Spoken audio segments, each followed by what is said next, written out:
தென்றலே மெல்ல பேசு சீரியல்ல நாளைய எபிசோட்ல என்ன நடக்குது அப்படிங்கிறத பார்க்கலாம். எப்படியோ பரம இளமதியும் நளினியும் வந்து காப்பாத்திடுறாப்புல. இதுக்கப்புறம் என்ன நடக்குது, பரமனுக்கிட்ட எல்லா உண்மையுமே நளினியும் இளமதியும் சொல்லிடுறாங்க. இந்த மாதிரி சித்தார்த்து நளினியை காதலிக்கிறேன்னு சொல்லி நாசம் பண்ணிட்டான் அப்படிங்கிற விஷயம் கேள்விப்பட்ட உடனே பரமனுக்கு பயங்கரமாக கோபம் வருது.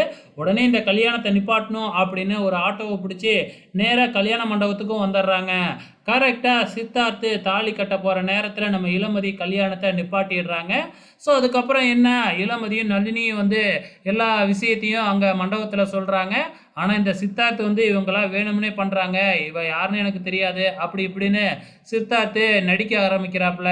ஆனால் பின்னாடியே நம்ம பரம வந்து இளமதி சொல்கிறது எல்லாமே உண்மைதான் அப்படின்னு சொல்லிட்டு இளமதிக்கும் நளினிக்கும் சப்போர்ட் பண்ணி நம்ம பரம பேச ஆரம்பிக்கிறாப்புல.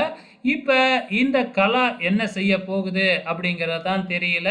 ஸோ கண்டிப்பாக அங்கே இருக்கிற மக்கள், அதுக்கப்புறம் அமைச்சர் வீட்டு கல்யாணம் அப்படிங்கிறதுனால நிறைய பேர் வந்திருப்பாங்க அரசியல்ல இருந்து.